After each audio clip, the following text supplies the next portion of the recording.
Atëherë, mirë ditë të gjithëve, nisim të komunikim sot me mediat nga Kajzerau, në kampin bazë kombëtares, si zakonisht me një lojtar kombëtares këtu para medias. Sot kemi të ftuar Arber Hoxhën, i cili do të përgjigjet pyetjet tuaja. Duke qenë se kemi edhe gazetar në sallë pranishëm, por kemi edhe gazetar që ndjekin online, do të fillojmë menjëherë me pyetje nga salla. Ju lutem nga një pyetje, pastaj mund bëjmë një xhiro, pastaj nëse do ketë pyetje të tjera vazhdojmë sërish. Atëherë Alban Xhihani. Alban Xhihani, Televizioni Klan, përshëndetje Arber. Përshëndetje. Ke aktivizuar shumë pak në këto dy ndeshje përballë Italisë dhe Kroacisë.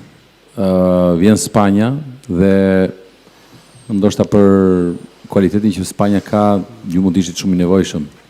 Mendoj që trajneri mund të ketë një sy nga ju për të provuar të paktën ato ndryshime që do të bëjë ndoshta në formacion për të patur nga minuta e parë. Sa ka minuta, kam mënu me dhënë maksimumin për kombëtaren. Pikësparja me lumtur që jam pjesë e kombëtares dhe që jam këtu në Euro. Besoj që ndeshjen e parë nuk kem bë mirë sa kem bë në ndeshjen e dytë. Me Kroacinë u qasëm ndryshë në ndeshje, shënuam gol, pastaj morëm 2 gola, po nuk u dorëzuam, shënuam edhe golin e dytë. Tash që domethënë kemi harruar ndeshjen me Kroacinë, jemi fokusuar për ndeshjen me Spanjën. Besoj që do arrijm fitore. Lende Tafajër edhe Televizioni Klan. Arber, e para më thuaj pak për këtë tifos? Ndër klubet me këtë tifos? Me Real Madridin. Një di që ke një dashuri për futbollin spanjoll, si ndihesh që në këtë ndeshje me shpresë të të marrësh minuta do kesh përballë lojtar nga ai vend që ti ka admiruar gjithmonë. Po krejt e dim që Spanja ka një grup të jashtëzakonshëm, pra edhe po më vjen ndeshje me çunat, ata bëjnë një ndeshje të shkëlqyeshëm, edhe tash neve na mbetet me përgatitë ndeshjen për këto ditë që na kanë mbet, edhe mu qas në mënyrën më të mirë të mundshme kur të futem ndeshje dhe shpresojmë që të arrijmë një kualifikim pra. Asgjë tjetër përpos fitores na vjen për një kualifikim tutje. Arber, përshëndetje. Ernest Koçi nga Report Televizion. Spanja duket kundërshtari më i vështirë ndoshta në letër. Dhe si po përgatitet kjo ndeshje, sa gjasa kemi që ndoshta edhe të kualifikohemi pasi vetë fitoria bën punë. Po të e marrë parasysh që ndeshjen e fundit luajtëm një ndeshje mjaft mirë, pra kishim raste mas golit e parë që shënuam, kishim raste të shënojmë golin e dytë dhe tretë, pastaj pesuam, mi morëm 2 gola, po siç e thash edhe më herë, Seceka nuk u dorëzuam dhe shënuam golin e dytë, besoj që do futem ndeshje për të fituar. Sepse vetëm ai rezultat neve na çon tutje. Gerta Sako nga RTS dhe RTS Sport. Sa po u futën në ndeshjen ndaj Kroacisë patë një impakt menjëhershëm, duke sigurisht e prej kohësh pjesë e ekipit. Çfarë emocionesh përjetove në ato minuta? Po të e marr parasysh edhe tifozët që ishin në stadion, secili lojtar nga ne kishte një motiv shtesë, pra kur u futa ndeshje, u futa për të ndihmuar skuadrës, edhe shpresoj që i kom ndihmuar, domethënë arritëm të shënonim golin e dytë, pastaj kishim edhe një rast tjetër për të shënonim edhe golin e tretë, po së shënuam. Kjo është futbolli. Arber, Kristi Satlari, Panorama Sport. Në pjesën e dytë me Kroacinë, me ato pak minuta që luajtët dhe atë shumë shkëndija pozitive, a të ka ngacmuar ata shokët e Dinamo Zagrebi, duke qenë se ishte edhe një nga iniciatorët për atë barazim të kombëtares tonë? Po, normal se i kam aty 2 shok, pra si Batorina po ashtu edhe Petković, fola me ta pas ndeshjes, edhe në moruan, domethënë edhe për paraqitjen time të mirë që e kisha. Kaq. Hi, Albert. I'm Alberto Rubio from Marca, from Spain. I can understand Albanian. I don't know if you have said that your favorite team in Spain is Real Madrid or your favorite team in general is Real Madrid. My favorite team is in general. I speak it's Real Madrid. Okay. Yeah. My question is, I don't know if you have can follow all the matches of the Euro, but in Spain everybody is talking about Spain is playing really well. That is the team that is playing the best football. I don't know if you have the same feeling that you are going to face the best team in the Euro. Yeah, when you watch, for example, first 2 games from Spain, I think they play excellent game against Croatia and also against Italy yesterday, and I think they are the best, one of the best team in our group. So we need to work good in this 3-4 days and to prepare for game against them. Pra pyetja ishte çfarë mendon për Spanjën, për paraqitjen që ka bërë, dhe përgjigjja ishte që Spanja është një nga ekipet më të mira të Europianit, ka bërë shumë mirë në 2 ndeshjet e para, ndërkohë që ne do të përgatitemi sa më mirë për këtë sfidë kaq të rëndësishme. Hello. Hello. Good evening. José Antonio Espina from Sports Daily AS.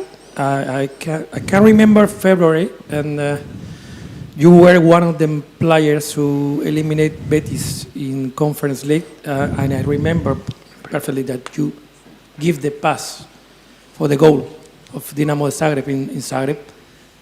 Maybe you expect to win another Spanish team. Yeah, it was very good game, very good feeling for me because we play very good in this game against Betis and we beat them. So I think we was better and for this we qualified for next round. Pra pyetja është për paraqitjen që ka bërë arbitri me klubin, me Dinamo në Zagrebit, në ndeshjen ndaj Betis, po ka qenë një ndeshje shumë e bukur, ka dhënë asist për gol. Edhe patjetër i mbahet më shumë mirë si ndeshje shumë e bukur dhe ishte diçka fantastike. Hi, this is Adrián Alves from Cadena Ser Radio in Spain. Who is the best player of Spain for you? Who is the player you probably fear the most or you like the most from Spain? I think a lot of players are there top, but I think one of the best is Rodri and also this William left winger. Pra pyetja kush është lojtari më i fortë i Spanjës sipas arbitrit, dhe përgjigjja është Rodri, por edhe Williams. Williams. Yeah. Po. Pyetje tjetër nga salla, atëherë Rino Bregasi nga Supersport. Përshëndetje Arber. Përshëndetje. A e pritje një impakt të tillë kombëtare me ndryshimin e ritmit lojës, minutat që e futur, me impaktin brenda skuadrës dhe nga tifozët komentet pozitive, dhe a je gati për një vend titullar ndaj Spanjës? Po kjo është një motiv shtesë për mua me vazhdu, po sa përket 11 që sport, pra aty vendos trajneri, sa do minuta që do i marr do japi maksimumin tim. Okay. Arber, jemi duke folur për Spanjën që na duhet fitoria dhe duket e lehtë për ta thënë, por e vështirë për ta bërë sepse bëri Italinë duket një skuadër e vogël. A e keni menduar konkretisht çfarë duhet bëjmë ndaj Spanjës? Për mos i përmendur cilësitë, rikuperimin e topit, zotërimin e tjera, çfarë duhet bëjmë ne si Shqipëri ndaj Spanjës për të marrë një rezultat pozitiv? Po normal duhet mu qasë në mënyrë, duhet mu qasë 100% ndeshje dhe me maksimumin, pra Spanjën e dim gjithë që është një ekip që ka qef me lujt me topin, ka qef posedim topit dhe duhet me kontë kujdesshëm që me prit me lujt me kundërsulme edhe me shfrytzuar rastet më të pakta që na dalin ndeshje. Okej, a kemi pyetje nga salla? Një të fundit, nëse është e mundur, kemi luajtur 2 ndeshje në Europian që janë eksperiencë e rëndësishme. Çfarë mësimi kemi marrë nga këto 2 ndeshje të para në këtë Europian në funksion të ndeshjes së tretë, nëse ka një? Po besoj që prej lojës në lojë kemi marrë veten mirë me mirë, pra besoj që ndeshja me Kroacinë mi ka një fytyrë tjetër nga ajo me Italinë, kemi sulmuar më shumë, kemi krijuar më shumë edhe besoj që kemi luajtur më mirë se ndeshjen e parë. Shpresojmë që ndeshjen e tretë me luajtë edhe më mirë. Okej, faleminderit Rino. Kristo. Arber, në aspektin personal, mos harrojmë që ju jeni prej miqësorëve të Marsit në ekipin kombëtar. Mendoje një rritje kaq të madhe në një periudhë kaq të shkurtër? Po, tu e marr parasysh që në janar kam bërë transfer te Dinamo, kam pa progres te vetja ime, domethënë dita ditës kam pa rritje. Edhe kam marrë tu sparin mars, për mua ka një ndjenjë jashtëzakonshme. Tash në Europian domethënë është qershia mbitor. Okej, pyetje tjetër nga salla, Glenti?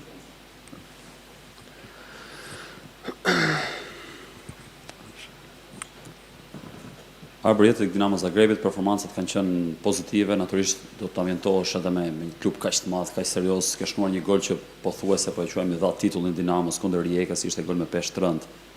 Dinamo është klub i madh, mund të luajë në Champions League, por ëndra është për të shkuar edhe pak për te tek 5 ligat kryesore europiane, ndoshta do Spanjën, ndoshta Italinë.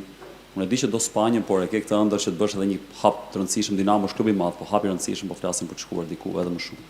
E tonë drejtën, gjatë kësaj periudhe nuk është që kam menu shumë këtë pjesë, sepse kam vetëm 6 muaj që jam atje dhe jemi fokusuar aty. Tash kemi domethënë ndeshje Play-off Champions League, domethënë që vetëm në ndeshje na qënë champions, pra kemi të siguruar Europa Ligën. Do të thonë momentalisht jam i fokusuar ke klubi ku jam, në kombëtare edhe vetëm me vazhdu kështu. Shpresoj Zot. Pyetje tjera? Nuk ka.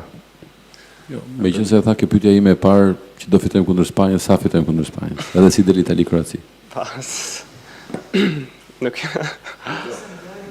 Guxoj njërë se ne gjithë po guxojmë. Me shpirt. Po vetëm 3 piket, nuk. S'do me thonë rezultati, a Po fitojmë ne 1-0. këto preferosh, Italinë apo Kroacinë? Nga krau tjetër kë preferon, Italinë apo Kroacinë që Kroacinë. kualifikohet? Kroacinë preferoj para Italisë. Mirë, atëherë, kjo ishte pyetja e fundit. Ju falenderoj shumë për prezencën dhe ju që na ndiqni Faleminderit shumë. Lidhja Online. Gjithë mirat. Shihemi sërish në